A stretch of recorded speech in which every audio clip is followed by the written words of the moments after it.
Hey, welcome back, everybody. Sorry about yesterday. I kind of got the first video of this 9-parter put up there, but being these are my first videos, I got a real harsh reality in in how the upload time is for YouTube. But did some homework, found some ways that I think I can kind of cut that down a bit. So we'll take a look.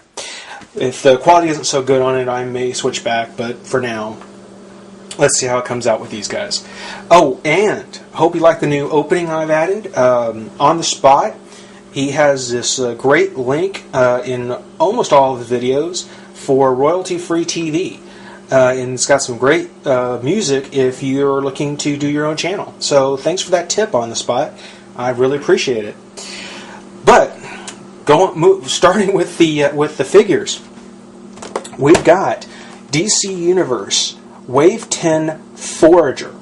Now, as I said, I'm going to be counting down the figures from 7 to 0, or 7 to 1, I should say, as far as the ones I think are most interesting.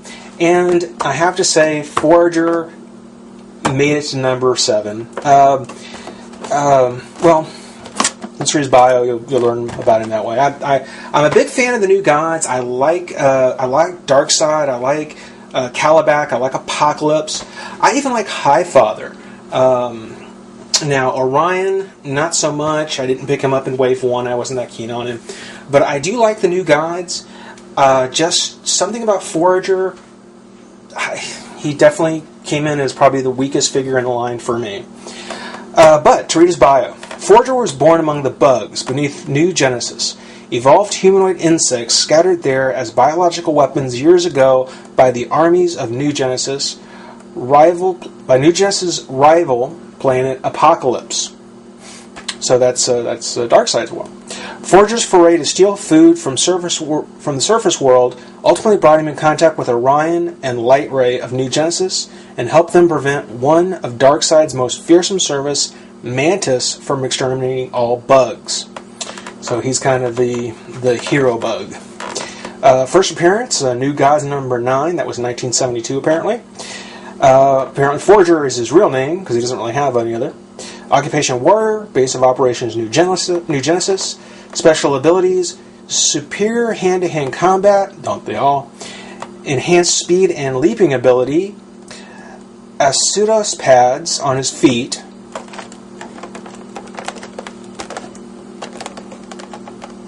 We'll take a little closer look at that. Enable him to run up walls, equipped with shield and acid pod.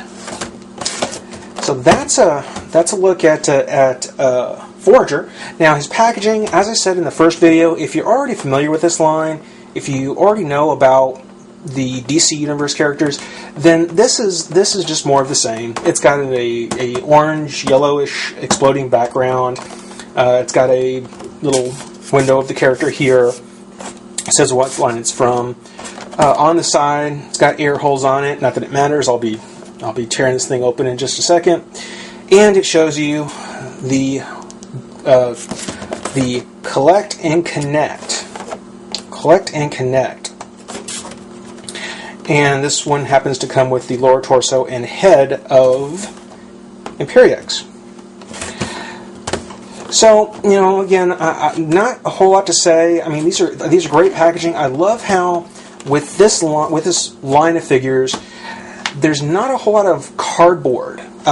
These figures are mainly blister, and I like that. I like the fact that when you look at this, you're looking into the pack and you can see the figure completely. I really do like that. But let's take a pause. Let's rip them open and let's get a closer look at the figure, because I don't want to run out of time here. All right, now that we have Forager out of the pack, I can tell already he's going to be a problem child. Right off the bat, his legs are really loose. Now, I expect this to start happening over time, but right out of the pack, no. And if you notice just now, when I picked him up, his foot just dropped. He is going to have some real issues standing. Maybe not in the beginning. He's not that far bad yet. He's not that far gone yet.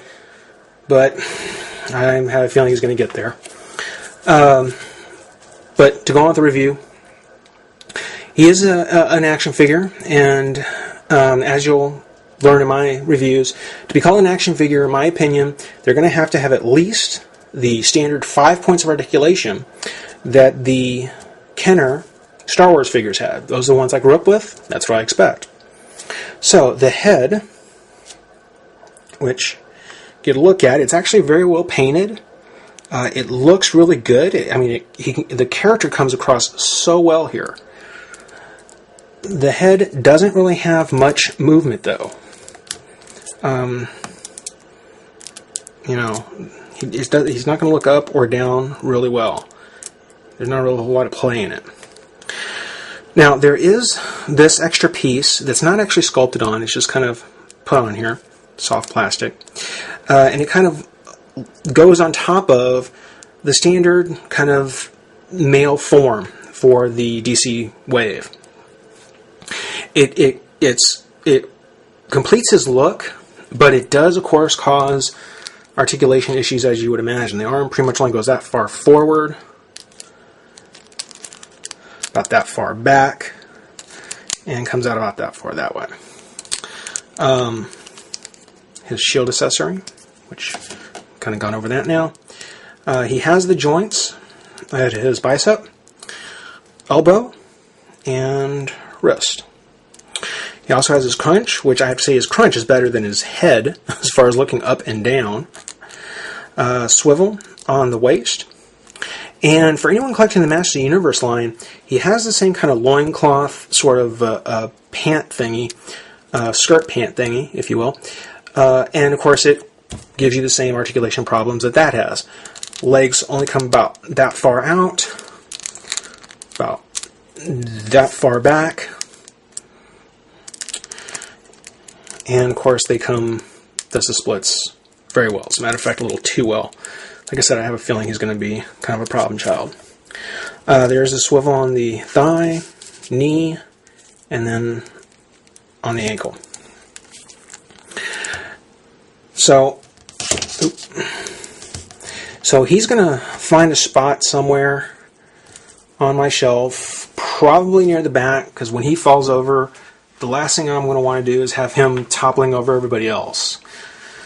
So he kind of is already, not that I had a very prominent place that I was going to put him in the first place to begin with, but yeah, he's just nominated himself to the back of the pile. Now for accessories, we saw the shield, very iconic shield for Forager. I think anybody who knows the new gods and knows the character is going to recognize that shield. So that's actually really cool. On his wrist, he comes with his acid pods, which again is not like the bolo that he's wearing here. These are not pieces that you would see normally on a figure, and I don't think that they are going to get reused very quickly. Oh, let's show the back of the character here. I don't think they're going to get used again in any big hurry. So, hats off to Mattel for actually going through and taking time to, make some accessories for this character specifically. Now, his connect and collect, we have the Imperiex lower torso, the waist. Not so interesting. And then the head. I'll get into the head a little bit more, but for now, these are the ones that come with Forager. Forager is a nice figure if you like the new gods. He's a required figure if you want the collecting connect. I wouldn't buy him on my own otherwise. So he is number 7 on our countdown. Stick around. We're going to find out who's number 6.